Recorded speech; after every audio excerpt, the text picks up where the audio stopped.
My name is Lena Whitmore and I'm 30 years old. 4 days ago, my stepmother held my engagement ring between two fingers, tilted it toward the window and said, "Oh, it's cute.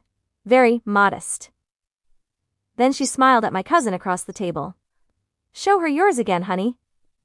My fiancé was standing right behind her. He heard everything. What he did the next morning cost nothing, but it unraveled something my stepmother had spent 25 years carefully building. Before I tell you what happened, take a second to like and subscribe, but only if this story speaks to you. And drop a comment telling me where you're watching from and what time it is. I always read them. Now let me take you back to Thursday evening, the night my stepmother misjudged the wrong man. Here's what you need to understand about my family.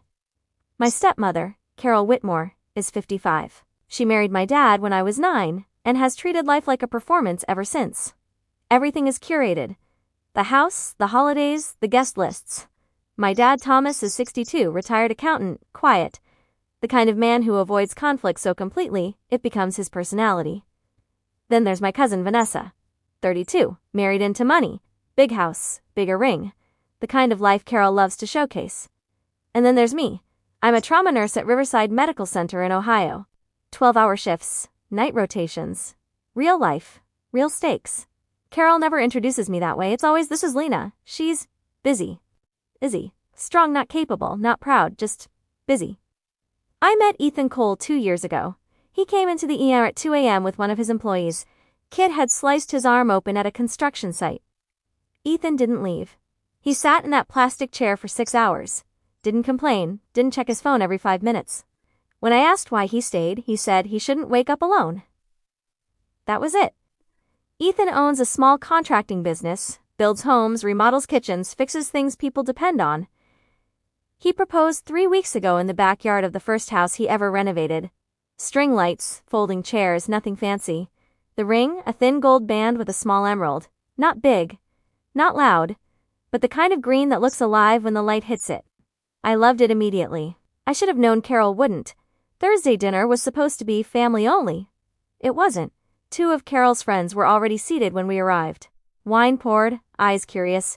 Carol didn't hug me. She grabbed my hand, held the ring up, paused. Then came that smile. This is what he chose? And then the comparison. Always the comparison. Vanessa's diamond flashed across the table like a spotlight, and I did what I always did. I shrank. But Ethan didn't. He had walked in through the side door. He heard everything, and he didn't say a word. He just sat next to me, placed his hand gently on my back, and stayed there. Solid, quiet, present. That was his answer in the moment. But the next morning, that was different. At 8:12 a.m., Ethan sent an email. Not angry, not emotional, not dramatic, just clear. He described exactly what Carol said. Then he wrote something that changed everything. "The ring Lena wears belonged to my mother." I froze when I read that. He had never told me. She wore it for 28 years. It was the only piece of jewelry she owned after my father passed. When she got sick, she gave it to me and said, "Give this to someone who values love more than appearance." I've carried it ever since. Carol didn't know that. None of them did. The email ended simply, "We would not attend any event planned without our consent. Our wedding would be ours. Respect was not optional. No insults, no threats, just truth." The fallout was immediate. Calls, messages, pressure, "Just apologize. You know how she is. Don't make this bigger than it is." But something in me had shifted. For the first time, I didn't defend her. Saturday night was the engagement party Carol had planned. 70 guests, champagne, a speech already waiting at the podium. We went. Not to play along, to stop hiding. When Carol started speaking, I knew. I felt it, that same tone, that same performance. She smiled and said, "Love comes in all forms, and all budgets." Some people laughed. Most didn't. That was my moment. I stood up. Didn't take the microphone. Didn't need to. "This ring," I said, holding up my hand, "belonged to someone who wore it every day for 28 years after losing her husband." The room went quiet. It's not big. It's not expensive. But it carries a love that lasted. I paused.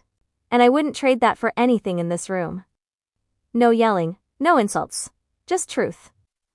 Someone in the back raised their glass, then another, then the whole room. "Carol?" She smiled, but her hands were shaking. That night changed everything.